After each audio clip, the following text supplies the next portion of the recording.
Alison, I think I read somewhere because one thing I was just thinking, Paulo wrote the book in 1997. Then the film was made in 2002. And it took a while until your translation appeared. And I read a review in The Guardian saying this book was untranslatable. That's why it took so long. But I think all this, I just wanted to know from you. What were the challenges? Because I read the Portuguese and the English, and I thought, my God, she managed to do so much. Because I couldn't even dream of thinking there's so many things. I'm from Rio de Janeiro, and I'm familiar with lots of uh, colloquialism, idiomatic expressions, vocabulary that Paulo mentions. But I just wondering for you what the challenges were and how did you deal with that? Yeah, sure. Good question. Questions.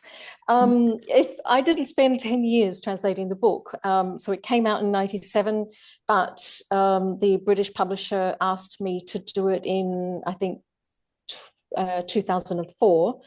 And it took me the better part of 2 years.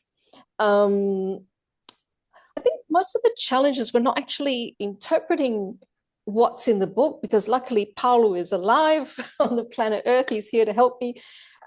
But it was actually what to do with those things in English, because it's very, very deeply colloquial. And the more colloquial language is, the more rooted in a specific time and place. And the book actually takes place across a number of decades, not just the 70s and 80s, but actually the main character is, I think, born in 1959.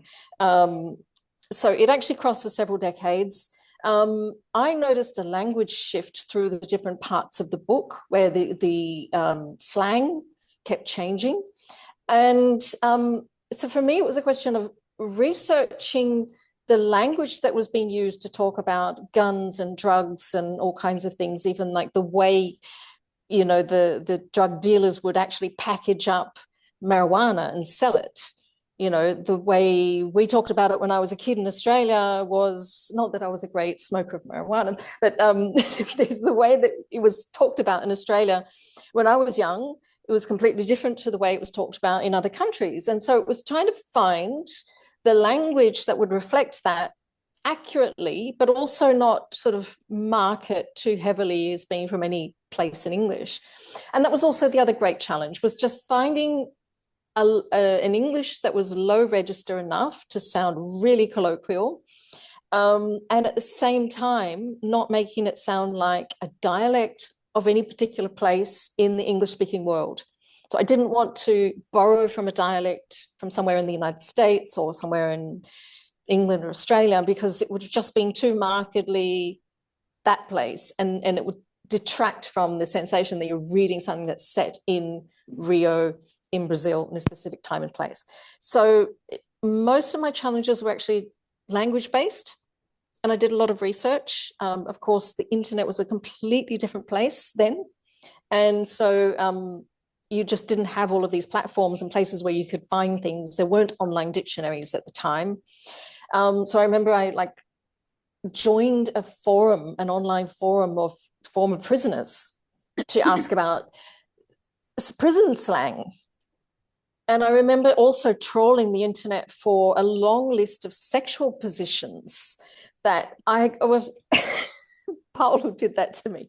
It has this long, one character turns around to the next and says, have you tried this? Have you tried that? And, she lists off this whole long list of sexual positions. And I was thinking, well, I'm really not up to date with these things. So I better do some research. And I remember researching it all night and thinking, oh my God, I can't find anything.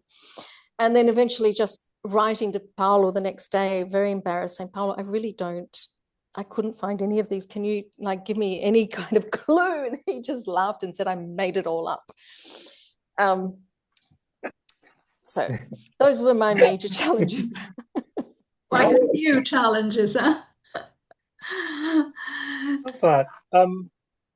Alison, going back to what Paulo said about how Brazil has a very specific lens with which they look at race, and how these constructs are not just social but historical. How did you approach it in your translation? don't recall that being a major issue. I can't actually remember anything specific. I think I just followed Paulo's lead, and I think that, you know, very beautifully, what the book does is it shows you those race relations. So, you know, if the translation can just do the same, if it can just keep up with or accompany the original in those things, then it will do the same thing. It will do the same job. Yeah, I don't recall like specific language that, because quite often when we do translate things to do with race from Brazilian Portuguese into English, there is kind of a bit of a mismatch sometimes. A term in Portuguese might just be either less hard-hitting or more hard-hitting than, you know, the available terms in English, and you've kind of got to try to get those things sort of in the right balance. But I don't actually recall that being a major issue, this translation. It has been many years, and there are some things that I've forgotten. Thank you. I feel like it echoed a little bit of what Daniel Hahn and Paulo Scott talked about when they came in to talk about phenotypes, and how the concept of quotas is very alien to an Anglophone readership, and how they were kind of trying to unpack it. So yeah, thank you.